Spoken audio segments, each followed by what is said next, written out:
Hi, everyone. I'm Christine Tulley, President and Executive Writing Coach at Defend, Publish, and Lead, and welcome to episode 148, Publishing Lifecycle for Your Research. During this podcast, we've talked about a lot of different ways to manage how your research is circulated, how to make people aware of it.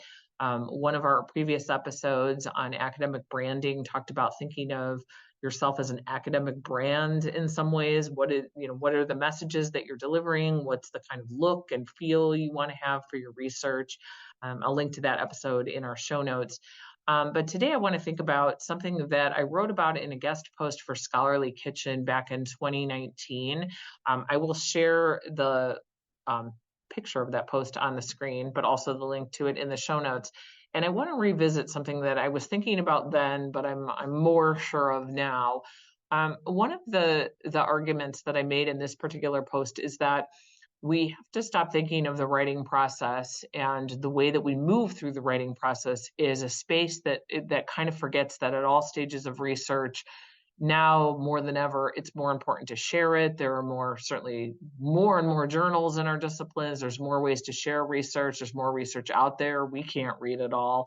And so there has to be different ways that you're talking to the people that you want to talk to about your community. And so one of the things that I talked about in this particular post back then was the model that I think a lot of graduate students particularly come to us with, where they tend to think of projects as they work on a project, they get some feedback, they send it to a journal. The journal might then tell them no, or they might tell them you need to revise and resubmit this. They turn it in, but eventually that project either gets published or it gets abandoned, and that's the end of it. So it's a very linear way of thinking. And on screen, for those of you that are just listening, I have a kind of a quick graphic about it where it basically says there's three major phases. You have an idea, you do some work. That's the phase where you're doing all the research about your project and all that. You get it out, you write it up, you submit it, you get it out there. Maybe the next thing is that you get rejected. You go ahead and then do the revisions, you send it to other journals and so on. Eventually you either get a yes. And what I didn't put on this is sometimes you get a no when a project is really, really dead, and maybe it doesn't show up in this kind of view. But I think, when I wrote this back in 2019, I was kind of thinking that, there were a lot of people at that time that I knew weren't actively promoting their own research. So, for example, if they would publish an article, they weren't posting it on formerly Twitter then, or they weren't sharing it maybe on an email list with a community of people that might be interested. And so one of the things that has happened as a result of that is that it's difficult to keep up with new research that maybe you would want to be aware of if you're not subscribed to one of the scholarly journals. And even then, I know in one of our past episodes on keeping up with the scholarly literature, I did talk about in that episode what I do with my academic journals, because I do subscribe to a couple of print journals. I do get them every month, and I kind of talked about how I make time for academic reading. But without doing that, it's very difficult to be aware. And so one of the things I talked about in this Scholarly Kitchen post, and I will put a link to it because it's a much more developed argument than this, is that really at all stages of the process now, we want to think about who are we talking to and why.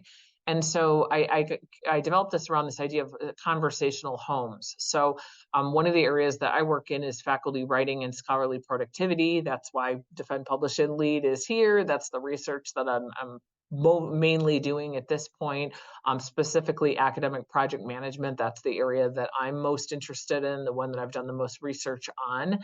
So that would be everything from how to manage writing projects, how to manage writing habits, how to make sure that a project actually moves from idea to completion, and so on.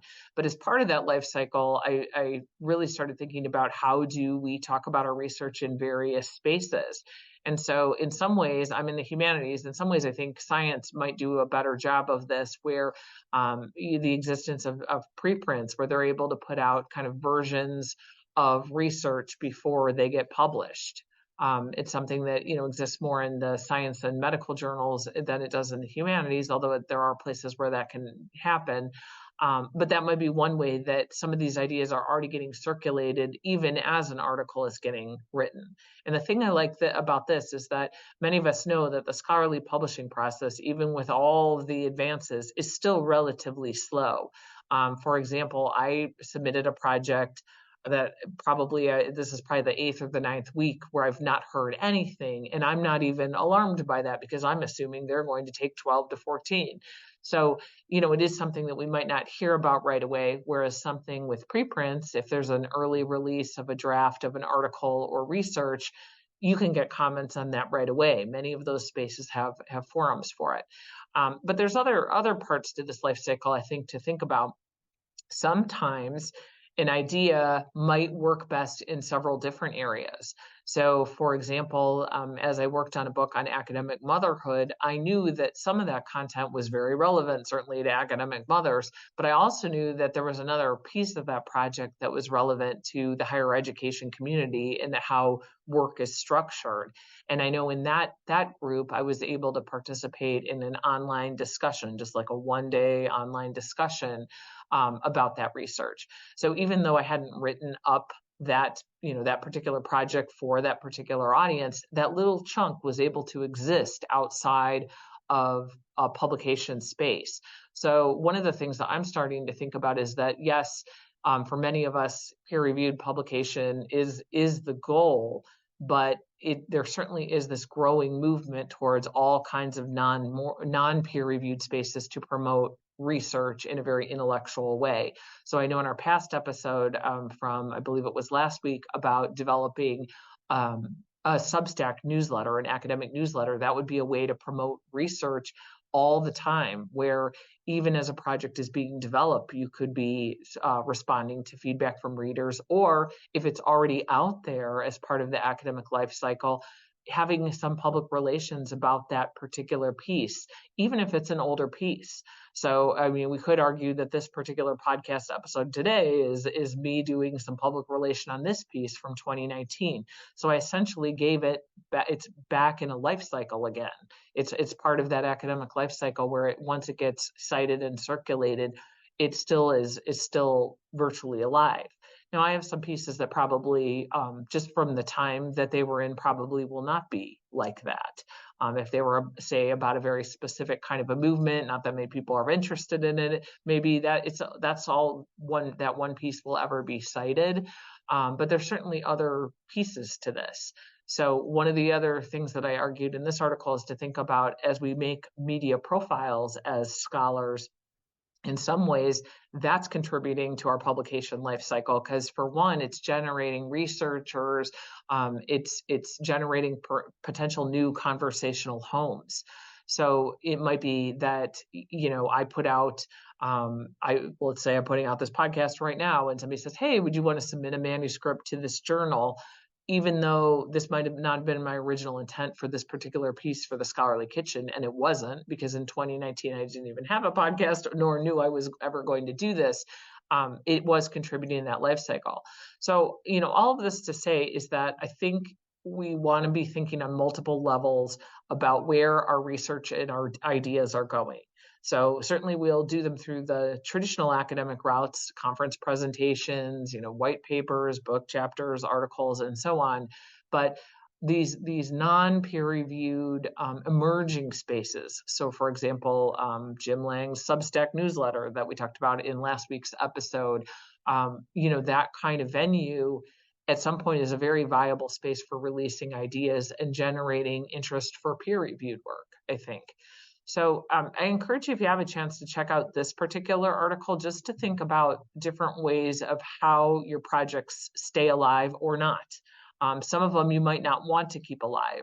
So I definitely have a couple of clients that said, well, that thing got published. I was really lucky it did. I hope nobody really actually reads it. I just wanted it for a CV line. I wanted my better work is now is happening now. It's not something that I want anybody to read from past times. But we do know, probably if you have a Google Scholar profile, I looked in mine the other day just to kind of take a peek at it, and I saw, oh wow, there's this one project that, it's not one of my favorites, and it's an older project, but I was surprised at how much traction it had actually gotten. So, it's something for us to think about, how can I keep using these projects? How can I keep continuing to share research?